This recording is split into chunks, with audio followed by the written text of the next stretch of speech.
लोगों को पता है कल सीबीएसई ने एनसीईआरटी की हेल्प से कल नया सिलेबस 9 to 12th क्लास के लिए निकाला है और इस नए सिलेबस के अकॉर्डिंग आपके मैथमेटिक्स में कौन कौन से चीजें रिड्यूस्ड हुई हैं उस चीजों पर आज हम डिस्कस करेंगे। सबसे पहले कौन कौन से टॉपिक हैं जो कि आपको नहीं पढ़ना है, कौन कौन सी चीजें हैं जो कि आपको इस साल नहीं पढ़ना है। तो चैप्टर नंबर 1 से स्टार्ट करते हैं, डिफरेंस ऑफ सेट्स। ये एक टॉपिक है जो कि नहीं आएगा। इसी तरह से जो दूसरा टॉपिक है चैप्टर नंबर 1 का वो है कॉम्प्लीमेंट, कॉम्प्लीमेंट ऑफ सेट। बच्चों ये भी नहीं आएगा, कॉम्प्लीमेंट ऑफ सेट भी नहीं आएगा, डिफरेंस ऑफ सेट्स भी नहीं आएगा और प्रॉपर्टीज ऑफ कॉम्प्लीमेंट, जो कॉम्प्लीमेंट की प्रॉपर्टीज होती थी, प्रॉपर्टीज ऑफ कॉम्प्लीमेंट। तो बच्चों ये 3 टॉपिक हैं जो कि चैप्टर नंबर 1 में हम लोगों को नहीं पढ़ना है। अच्छी बात हम लोगों के लिए ये है कि अभी हम लोगों ने 2 दिन से पढ़ना स्टार्ट किया है और इन तीनों टॉपिक में से अभी तक कोई भी टॉपिक हम लोगों ने पढ़ा नहीं है। तो कोई ऐसी बात नहीं हुई कि हम लोगों ने पढ़ लिया हो और उसको हटाना हो, जबकि 12th में हम लोगों ने 2-3 चैप्टर पढ़े थे बच्चों, तो उसमें से कुछ टॉपिक ऐसे भी थे जो हम पढ़ा दिए थे और वो सिलेबस से हट गया है। फिलहाल चैप्टर नंबर 1 में ये टॉपिक्स हैं, difference of set, complement of set और प्रॉपर्टी ऑफ सेट, जो कि हम लोगों को नहीं पढ़ना है, ये सिलेबस से हटा दिया गया है। अगर आप कहोगे दिक्कत आएगी तो आप बताना, हम एनसीईआरटी की एक्सरसाइज वाइज भी आपको लिखकर पीडीएफ में आपके ग्रुप में डाल देंगे कि कौन कौन सी एक्सरसाइज डिलीटेड है। जैसे 12th में हमने एक्सरसाइज वाइज बताया है कि कौन सी एक्सरसाइज आपको नहीं पढ़नी है। फिलहाल अभी आप टॉपिक वाइज समझिए कौन कौन से टॉपिक आपको नहीं पढ़ने। तो चैप्टर नंबर 1 से difference of set, complement of set और उसकी प्रॉपर्टी से रिलेटेड चीजें हम लोगों को नहीं पढ़नी है। चैप्टर नंबर 2 में आते हैं। चैप्टर नंबर 2 बच्चों है रिलेशन एंड फंक्शन। तो इसमें जो डिलेटेड पोर्शन है वो पहला है relation up to R cross R. ये रिलेशन है, जब आप पढ़ोगे तो समझ में आएगा। Relation up to R cross R, ये टॉपिक हमें नहीं पढ़ना है।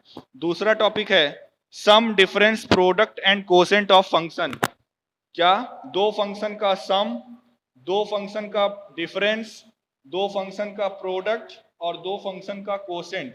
मतलब sum, difference, product and quotient, 2 function का हम लोगों को नहीं पढ़ना है। तो यही 2 चीजें हैं जो चैप्टर नंबर 2 से हटाई गई हैं। चैप्टर नंबर 3 बच्चों था ट्रिग्नोमेट्रिक फंक्शन। चैप्टर नंबर 3 बच्चों था ट्रिग्नोमेट्रिक फंक्शन। इसमें से जो चीज हटाई गई है वो है general solution of trigonometric equation on the type of sine y equals to sine a, cos y equals to cos a and tan y equals to tan a। बच्चों ये कुल मिला के हम लोगों को जनरल सॉल्यूशन, क्या जनरल सॉल्यूशन, ये जो टॉपिक था चैप्टर नंबर 3 में ट्रिग्नोमेट्रिक फंक्शन में, general solution of trigonometric equation, ये हम लोगों को नहीं पढ़ना है। जनरल सॉल्यूशन हाँ बोलो क्या चीज?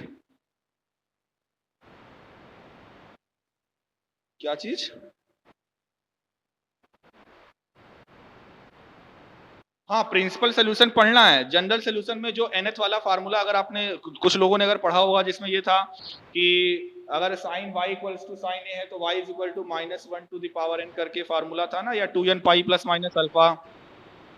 तो जिसमें n आ जाता था, जिस सोल्यूशन में n आ जाता था तो वो होता था जनरल सोल्यूशन। तो बच्चों म्यूट कर लो थोड़ा सा अपने आप को। जनरल सोल्यूशन जो है हम लोगों को जनरल सोल्यूशन नहीं पढ़ना है, केवल प्रिंसिपल सोल्यूशन या पर्टिकुलर सोल्यूशन ही पढ़ना है। जनरल सोल्यूशन नहीं पढ़ना है किसी भी ट्रिग्नोमेट्रिक फंक्शन का। चैप्टर नंबर 3 हो गया। चैप्टर नंबर 4 बच्चों, चैप्टर नंबर 4 जिसको हम बोलते हैं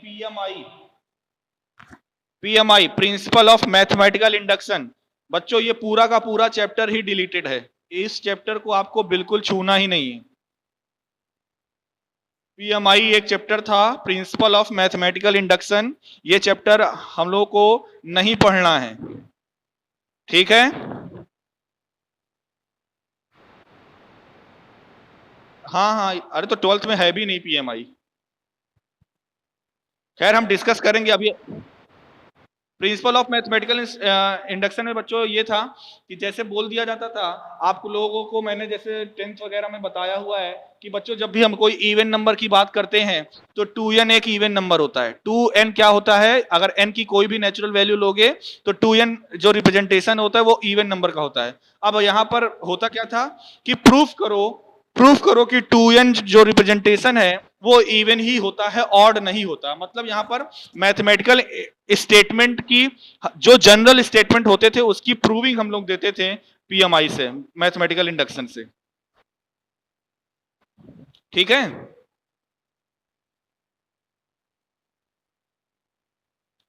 तो इसको अगर नोट कर लिए हो तो इसको इरेज कर दें, आगे बढ़ें। ओके।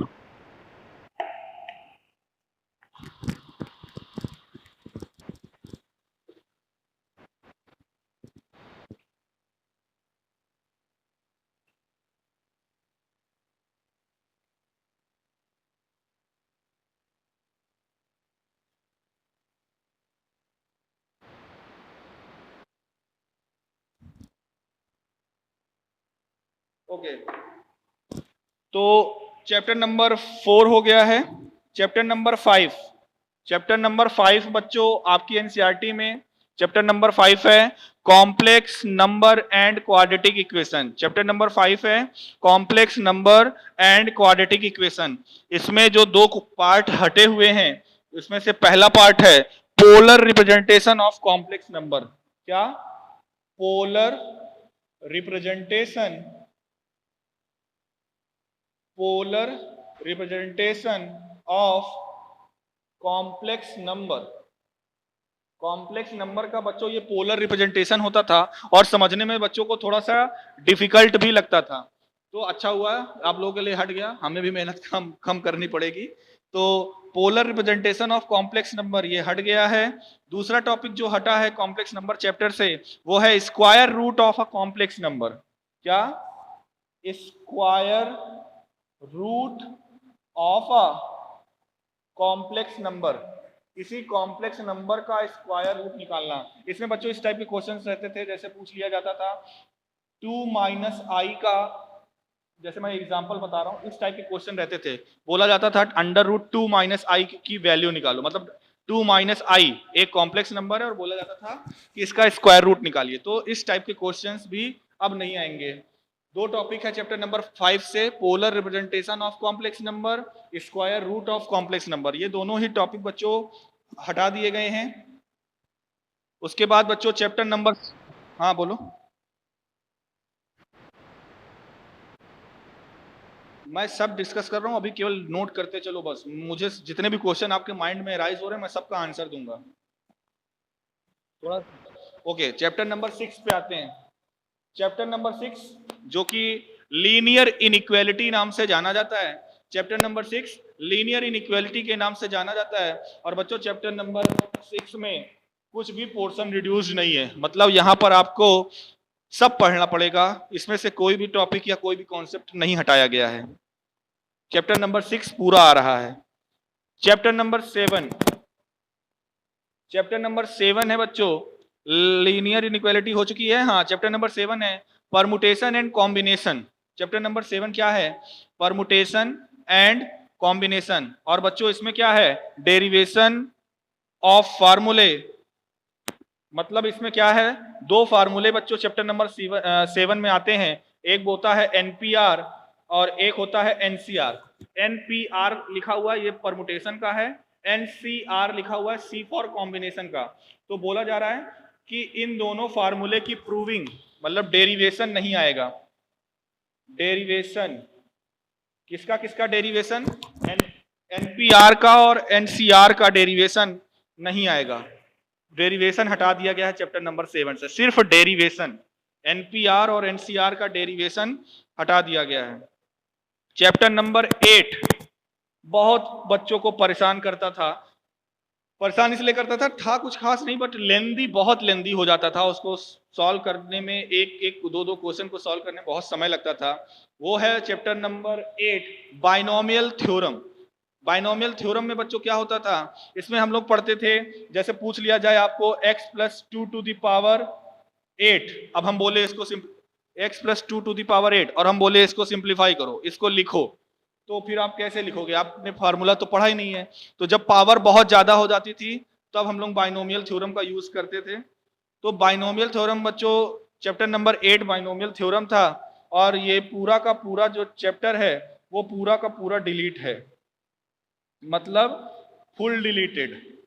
चैप्टर नंबर 8 से भी कोई क्वेश्चन नहीं आएगा। यानी अभी तक आपने देखा 2 चैप्टर अभी ऐसे मिले आपको जो कि बिल्कुल आपको नहीं पढ़ने हैं। वो 2 चैप्टर कौन कौन से हैं? चैप्टर नंबर 6 और chapter number 8, sorry chapter number 6 नहीं, चैप्टर नंबर 4 जो कि था PMI, principle of mathematical induction, chapter number 4 नहीं पढ़ना आपको। बाइनोमियल थ्योरम चैप्टर नंबर 8 ये भी आपको नहीं पढ़ना है। अब आते हैं बच्चों चैप्टर नंबर 9 पे। चैप्टर नंबर 9, और चैप्टर नंबर 9 क्या है? Sequence and series. आपने जैसे एपी पढ़ी हुई थी, तो मैंने आपसे शायद वहां पे बोला भी था कि बच्चों आप यहाँ पर एपी पढ़ रहे हो, 11th में भी आपको सीरीज पढ़ने को मिलेगी, एपी मिलेगा, जीपी भी मिलेगा। तो सीक्वेंस एंड सीरीज में केवल एक टॉपिक जो कि लास्ट एक्सरसाइज में है मेरे ख्याल से एनसीईआरटी के, क्या? Sigma N square sigma N cube. Sigma N, इसको सिग्मा एन पढ़ते हैं, सिग्मा एन स्क्वायर और सिग्मा एन क्यूब से रिलेटेड क्वेश्चंस हट गए हैं बस। मतलब आप ये कह सकते हो कि जो लास्ट एक्सरसाइज है चैप्टर नंबर 9 की वो नहीं आएगी, बाकी हमें सब पढ़ना है। जो पोर्शन मैं यहाँ पे लिखा रहा हूँ बच्चों, ये पोर्शन हटा है, इसके अलावा जो पोर्शन है वो हमें पढ़ना है। तो चैप्टर नंबर 9 जो कि सीक्वेंस एंड सीरीज है, उसमें लास्ट एक्सरसाइज में बच्चों सम स्पेशल सीरीज का सम करके एक टॉपिक दिया हुआ है, जिसमें sigma N square sigma N cube, मतलब सिग्मा से रिलेटेड आपको क्वेश्चंस मिलेंगे, जो कि अब आपको वो चैप्टर बिल्कुल ही, मतलब वो एक्सरसाइज बिल्कुल ही नहीं करना है। तो ये हो गया chapter number 9, sequence and series. अब आते हैं चैप्टर नंबर 10 पे। इसको भी बच्चों इरेज कर दें।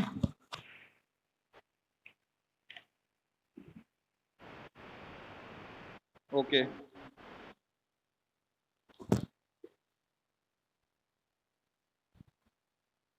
कोई बताए कितने चैप्टर हैं आपके बुक में? किसी को पता है?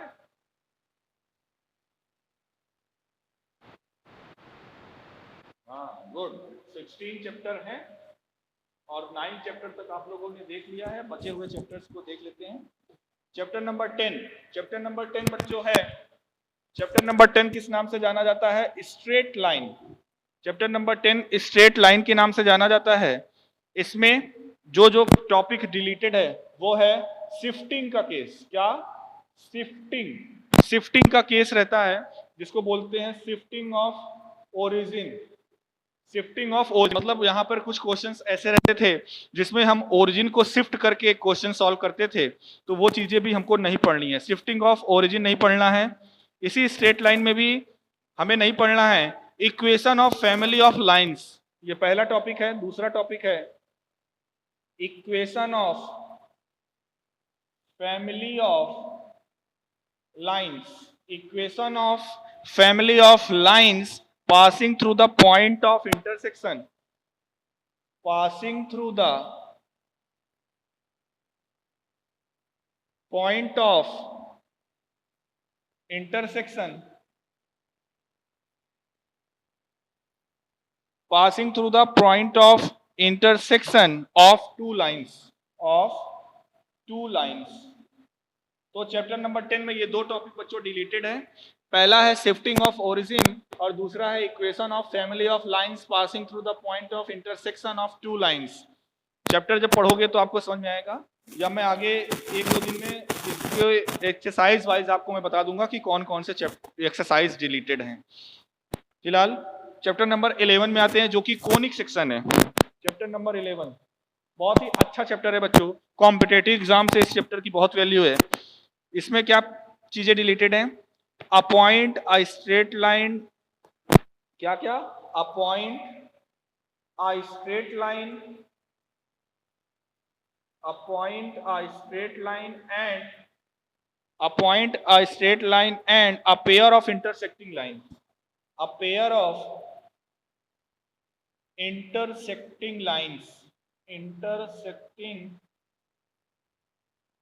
lines. A pair of intersecting lines as a degenerated case of conic section.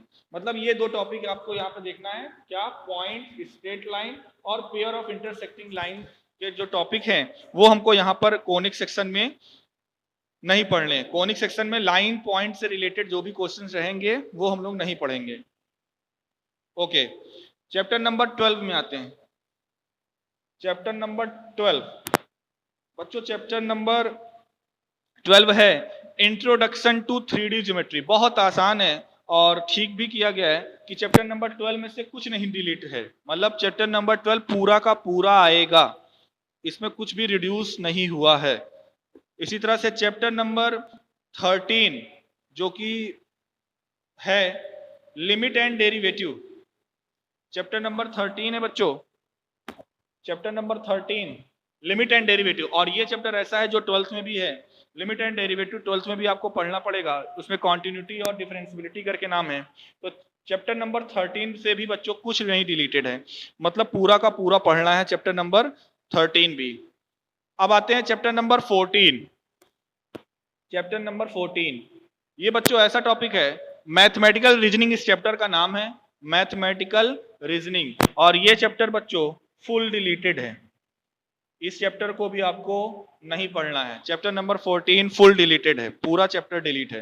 कुछ खास इसकी इंपॉर्टेंस भी नहीं थी. हम हर साल बच्चों इसको एक दिन में खत्म कराते थे, तो कोई मतलब नहीं है इस चैप्टर का. बस केवल रीजनिंग, थोड़े बहुत जो स्टेटमेंट्स रिलेटेड रीजनिंग वगैरह आती थी उससे थोड़ा सा रिलेटेड था, कुछ खास इंपॉर्टेंस नहीं रखता है.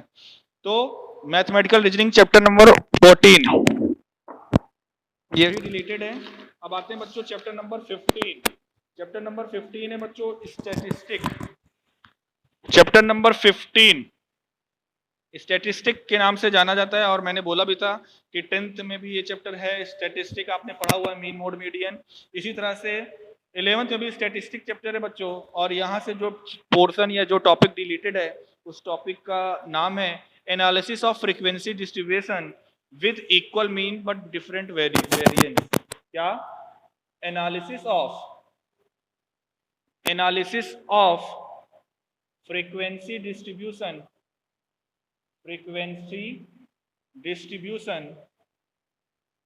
analysis of frequency distribution with equal means but different variance.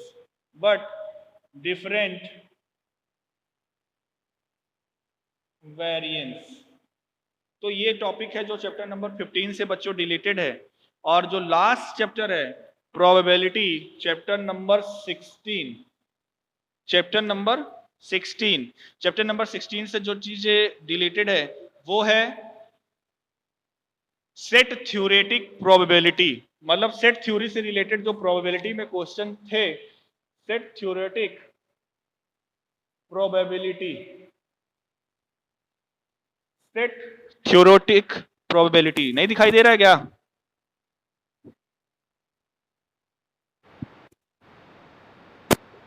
Okay, तो सेट थ्योरेटिक प्रोबेबिलिटी है और इसी में है connection with other theories of earlier classes. और इसी से रिलेटेड था क्या? कनेक्शन विथ थ्योरीज ऑफ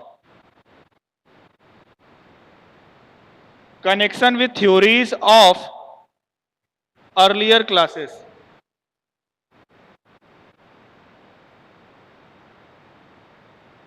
बच्चों जिसका माइक ऑन है वो पहले म्यूट कर लो. किसी का माइक ऑन? हाँ ठीक है. तो बच्चों बस जितना हमने बताया यही आपका रिड्यूस्ड सिलेबस है क्लास 11th का. आई होप आप सभी लोगों ने नोट किया होगा. नोट कर लियो सभी लोग? अच्छा, अब अब जिसके माइंड में सिलेबस से रिलेटेड या कोई भी नोटिफिकेशन से रिलेटेड कुछ भी आपको डाउट हो तो 1 बाय 1 क्लियर करो।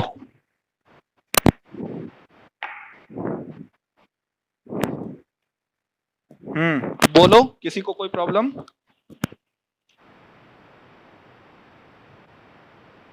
बिल्कुल नहीं पढ़ना पड़ेगा, पूरा हट गया है, उसको नहीं पढ़ना पड़ेगा।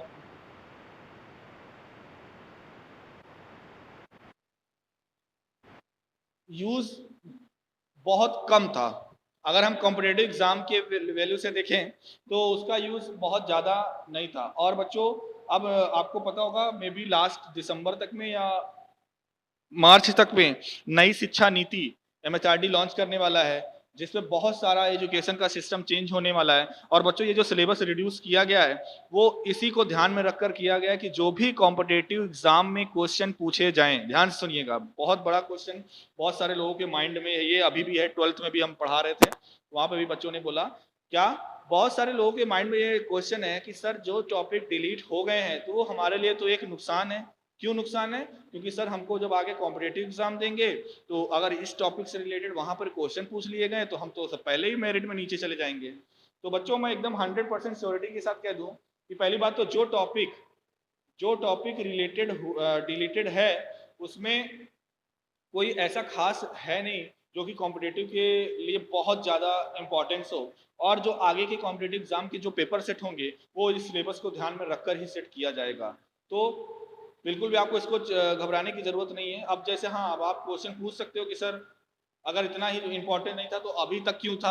बेटा अभी तक इसलिए था क्योंकि अभी तक वो चीजें कॉम्पिटेटिव एग्जाम में कहीं ना कहीं थोड़ी बहुत आती थी। अब ये जो यहाँ से रिड्यूस किया गया तो वो आगे को ध्यान में रखकर किया गया है कि आगे जितने भी कॉम्पिटेटिव एग्जाम होंगे तो हमारी ये कोशिश रहेगी कि इन टॉपिक को बच्चों को कॉम्पिटेटिव एग्जाम में इन टॉपिक से रिलेटेड क्वेश्चंस बिल्कुल ही ना पूछा जाए। पहले तो कम पूछे जाते थे, अब बिल्कुल ही ना पूछा जाए। और नहीं तो अगर बच्चों अगर ऐसे होगा तो फिर आप लोग कभी भी कॉम्पिटेटिव एग्जाम में स्टैंड नहीं करोगे। और इसके बारे में एमएचआरडी ने कहा हुआ है कि बच्चों को बिल्कुल भी चिंता करने की जरूरत नहीं है। हम लोग नई शिक्षा नीति ला रहे हैं और नई शिक्षा नीति में जो एजुकेशन का सिस्टम है रहेगा उसी को ध्यान में रखते हुए बच्चों, आपको बता दें जानकारी के लिए, एनसीईआरटी ने 1 महीने लिए हैं इस सिलेबस को रिड्यूस करने में।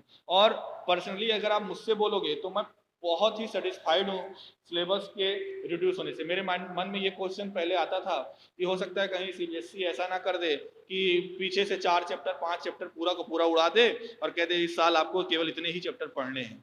बट सीबीएसई ने बच्चों, आप देखोगे, अगर ध्यान से देखोगे तो बहुत चुन चुन के टॉपिक्स को हटाया है। उसके लिए तो आसान था, आप वो पूरा का पूरा चैप्टर ही 3 4 5 चैप्टर पीछे से गायब कर देता, बोल देता 16 चैप्टर है, आप लोग 10 ही चैप्टर पढ़ो। बट उसने किया क्या, टॉपिक वाइज डिलीट किया। और वो चीज ध्यान में रखते हुए कि बच्चों का आगे किसी प्रकार से नुकसान ना हो, चाहे वो आईआईटीज के लिए जाएं या फिर किसी भी कॉम्पिटेटिव एग्जाम के लिए जाएं या फिर किसी भी यूनिवर्सिटी के एडमिशन के लिए जाएं, तो ये टॉपिक वहां पर नहीं आएंगे। ये सारी चीजों को ध्यान में रखते हुए ही टॉपिक को हटाया गया है। आप मुझसे पूछोगे तो मुझे इस डिलीशन से या इस रिड्यूसेबल सिलेबस से 1% भी प्रॉब्लम नहीं है। जो इंपॉर्टेंट चीजें थी वो अभी भी हैं, कोई दिक्कत इसमें नहीं है। दिव्यांश, आपका क्वेश्चन हम बता रहे हैं, वेट कर लो 1 मिनट। तो और हाँ बोलो।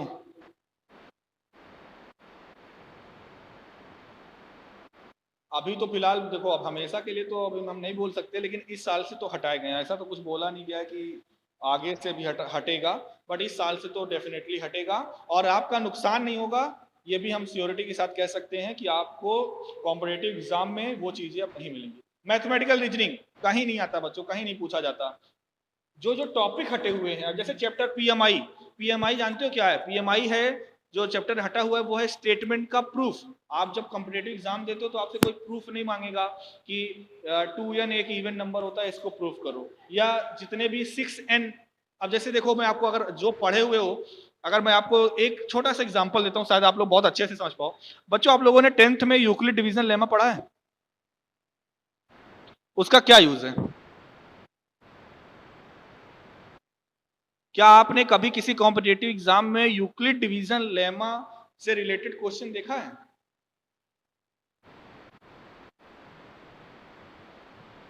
बिल्कुल सही बात। तो इसीलिए इस बार जब टेंथ का जो ये रिड्यूसिबल सिलेबस आया है टेंथ का, तो वहां से यूक्लिड डिवीजन लेमा को हटा दिया गया। वो आप ही लोगों के लिए था पढ़ने के लिए, और वहां से यूक्लिड डिवीजन लेमा को हटा दिया गया। अब बताओ उस टॉपिक को हटाने से क्या नुकसान? मेरे ख्याल से कोई नुकसान नहीं है। तो इसी तरह से यहाँ पे भी, हाँ सीधी सी बात है।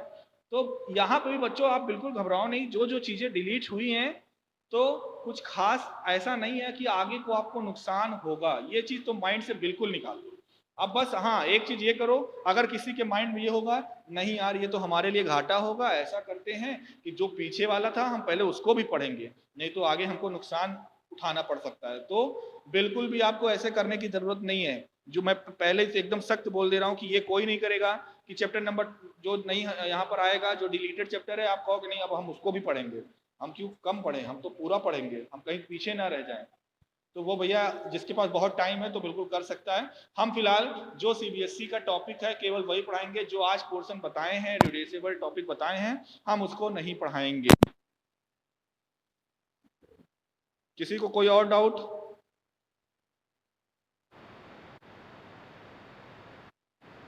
हाँ बोलो।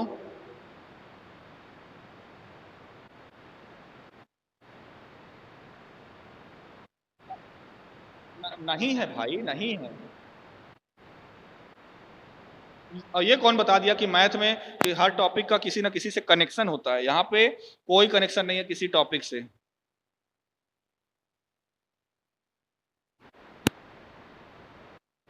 दिव्यांश, दिव्यांश,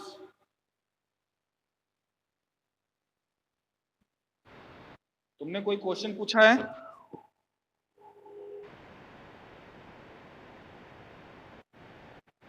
अच्छा, मैं पहले वो आपका क्वेश्चन बता दूं, नहीं तो समय ओवर हो जाएगा। क्वेश्चन मेरे पास है नहीं, तो क्या आप क्वेश्चन बता सकते हो? 1 मिनट बस रफ कर दें फिर बोलना। देखिए बच्चों, एक्सरसाइज 1.2 का क्वेश्चन नंबर 6 जो कि दिव्यांश पूछना चाहते हैं, अभी इन्होंने चैट में क्वेश्चन लिख के भेजा हमको। एक्सरसाइज 1.2 का क्वेश्चन नंबर बता दीजिए। तो देख लीजिए आप सभी लोग, हो सकता है आप लोगों ने किया भी हो। तो एक्सरसाइज 1.2 क्वेश्चन नंबर 6। अच्छा मिल तो गया मुझको भी क्वेश्चन, मेरे पास है। From the set given below select equal set. तो क्या दिक्कत क्या है इसमें? इक्वल सेट क्या होता है बता सकते हो तुम दिव्यांश?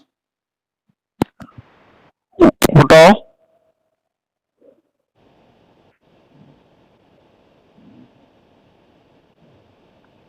अच्छा, दोनों सेट में जो एलिमेंट हो वो क्या होने चाहिए? सेम होने चाहिए। तो जरा ध्यान से देखो, जो लिखो सेट बी और सेट डी। सेट बी जो क्वेश्चन नंबर 6 में सेट बी दिया हुआ है, उसमें एलिमेंट है 1 2 3 4 है। और सेट डी में जो एलिमेंट है वो है 3 1 4 2। सेम है। तो क्या यहां पर बी और डी इक्वल होंगे या नहीं? इसी तरह से और कोई ढूंढो, जैसे सेट ई और सेट जी। ई और जी ये भी इक्वल है कि नहीं? सेट ई में एलिमेंट एलिमेंट है -1 1 और सेट जी में एलिमेंट है 1 -1। और और कोई सेट मिल रहा है जिसमें दोनों सेट में एलिमेंट सेम हो? नहीं मिला। तो केवल बस यही आपको दो पेयर मिलेगा, बी और डी इक्वल है, ई और जी इक्वल है। आया समझ में? ओके, और किसी को कोई क्वेश्चन? हम्म। तो बच्चों आज हम टॉपिक पढ़ाने वाले थे, अब हम सिलेबस के बारे में डिस्कस। ये तो टाइम कितना बचा हुआ है देखो जरा। अच्छा, अच्छा कोई बताएगा सबसेट क्या होता है?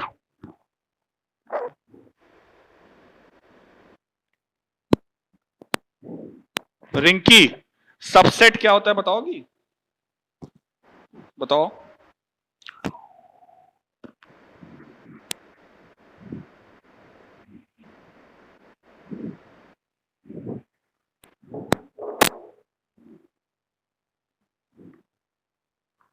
मतलब A is a subset of B, A को हम B का सबसेट कहेंगे इफ अगर कोई एलिमेंट A में बिलोंग कर रहा है तो वो B में भी बिलोंग करना चाहिए। वर्डिंग में भी डेफिनेशन इसकी दी हुई है बुक में, लिखवा देंगे अपनी अगली क्लास में। A is a subset of B, ये बच्चों सबसेट का सिंबल होता है। ये बुक में सबसेट का सिंबल कुछ शायद ऐसे बना हुआ है, लेकिन आप लोग सबसेट को सिंबल को ऐसे फॉलो करिएगा। ये प्रॉपर सबसेट का सिंबल ज्यादा सही लगता है, ये सबसेट का सिंबल है। तो ए दो सेट हैं A और B। अगर आप वेन डायग्राम से देखो, मतलब मैं फिगर से समझाना चाहूं तो ऐसे है, ये सेट A हो गया, ये सेट B हो गया। बच्चों देखो, अगर A में हम कोई भी चीज लेते हैं तो वो A में कोई पॉइंट सपोज करो लिए, तो वो B में होगा या नहीं होगा? तो वही बोला जा रहा है, सेट A को B का सबसेट कहेंगे इफ अगर कोई एलिमेंट A, यहां पर स्मॉल a क्या है, कैपिटल A सेट का कोई एलिमेंट है। तो अगर सेट A का कोई एलिमेंट A में है तो उस एलिमेंट को B में भी होना पड़ेगा, तब हम कहेंगे कि एलिमेंट जो सेट A है वो B का क्या है, सबसेट है। जो एलिमेंट सेट A B का सबसेट क्या कहलाएगा, जब A के सारे एलिमेंट B में हो।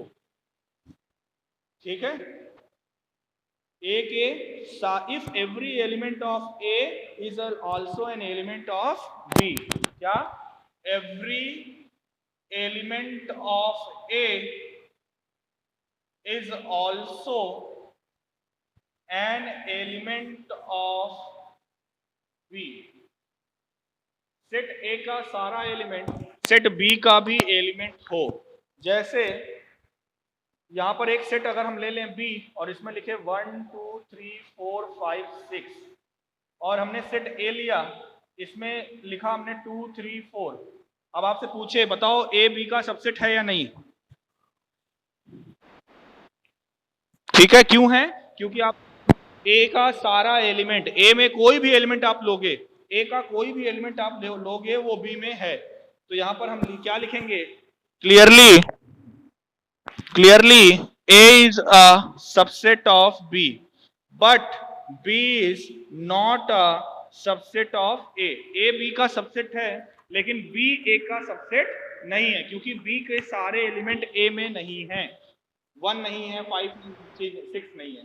तो ये होता है बच्चों ये होता है सबसेट। किसी सेट के अगर सारे एलिमेंट किसी दूसरे सेट में हैं तो उस सेट को दूसरे सेट का सबसेट कहते हैं।